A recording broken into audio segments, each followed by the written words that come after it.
Hello दोस्तों, नमस्कार। मैं आज आपके सामने एक बहुत महत्वपूर्ण खबर लेकर आया हूँ। बहुत महत्वपूर्ण खबर ये है कि जिस तरीके से बिहार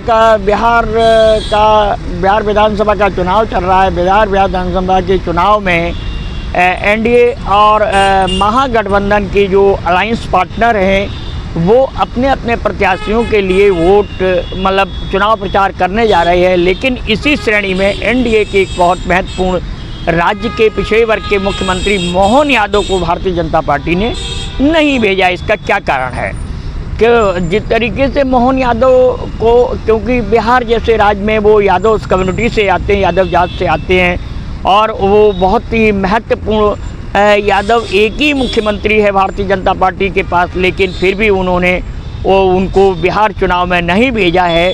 खबरें तो यहाँ तक आ रही हैं कि मोहन यादव को न भेजने के कारण जो है वो मध्य प्रदेश और भाजपा की फॉरवर्ड लॉबी है, उसके विरोध के चलते उनको नहीं भेजा गया है। उसमें एक प्ली दी गई। प्ली ये है कि जिस तरीके से अभी कुछ दिन पहले मोहन यादव ने मध्य प्रदेश के अंदर जो वेटिंग में चल रहा था, कई वर्षों से वेटिंग में चल रहा था कि प्रदेश में ओबीसी का 27% आरक्षण, केवल 13% आरक्षण ही वहाँ जो था लागू था और 16 और करीब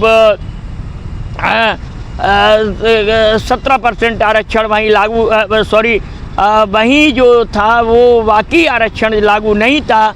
और जब 13% लागू था और 14% आरक्षण नहीं लागू था, उसको लागू करने की उन्होंने मुहिम उठाई। उस मुहिम में उनकी पार्टी के अंदर, उनके सरकार के अंदर आरएसएस के और साधु संतों ने तो, एक साधु ने तो इतना बीड़ा चलाया मोहन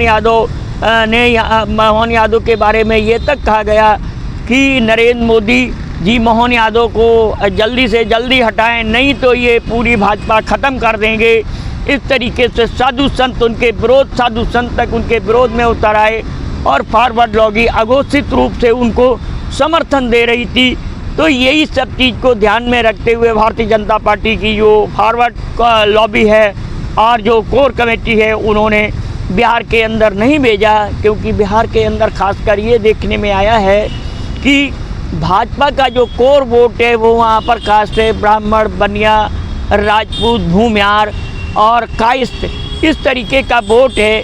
क्योंकि अगर ये वोट जो है वो मोहन यादव के जाने से ये लगेगा ये तो आदमी हमारे आरक्षण का समर्थक है, इसलिए उनमें जब वो सभाएं करने जाएंगे तो इसका निगेटिव असर जाएगा। भारतीय जनता पार्टी जानती है कि बिहार और यूपी के अंदर जो बैकवर्ड क्लास का और ख़ासकर यादव कम्युनिटी जो है वो भाजपा को वोट नहीं देगी। यादव कम्युनिटी जो है, मुस्लिम कम्युनिटी जो है और बैकवर्ड जो है, क्योंकि उन्होंने जिस तरीके से 27% आरक्षण लागू किया उससे ये साफ जाहिर हो रहा है। क्योंकि बैकवर्ड कम्युनिटी मध्य प्रदेश के अंदर बहुत खुश है और गौरतलब है जिस तरीके से उन्होंने सर्वदलीय मीटिंग बुलाई। सर्वदलीय मीटिंग में उन्होंने तय किया और अन्य जो पिछड़े वर्ग के संगठन थे उनके साथ मीटिंग बुलाई और कहा कि हम इसको लागू करके रहेंगे। और उन्होंने सुप्रीम कोर्ट में अटका पड़ा था। सुप्रीम कोर्ट के अंदर उन्होंने उनकी सरकार ने हलफनामा दिया कि हम इसको और बड़े से बड़े उसकी जीत के लिए वकील वहाँ जो उसका केस लड़ने के लिए बड़े वकील खड़े किए। इससे साफ जाहिर हो रहा है कि वो उसके प्रति बहुत कितने गंभीर हैं। यही सब एक एक्टिविटीज़ को, यही सब उनकी कारगुजारियों को, राजनीतिक कारगुजारियों को देखते हुए अपना बिहार के अंदर फॉरवर्ड वोट जो है वो किसी कीमत पे भाजपा नहीं खोना चाहती थी। इसी के चलते भाजपा ने अपने बैकवर्ड के पिछड़े और सशक्त यादव मुख्यमंत्री को भेजने में कोताही बरती। अब देखना होगा कि वो किस करवट, क्योंकि फॉरवर्ड लॉबी मध्य प्रदेश के अंदर जो है वो उनको हटाने में, चाहे वो किसी भी दल की फॉरवर्ड लॉबी हो, हटाने के लिए कमर कसी है। वहीं अब भारतीय जनता पार्टी के लिए जो मोहन यादव हैं वो गले की फांस बन गए हैं। न तो हटा सकते, न उनको कहीं कर सकते। ये एक लेकिन हम बिहार पर बात करेंगे।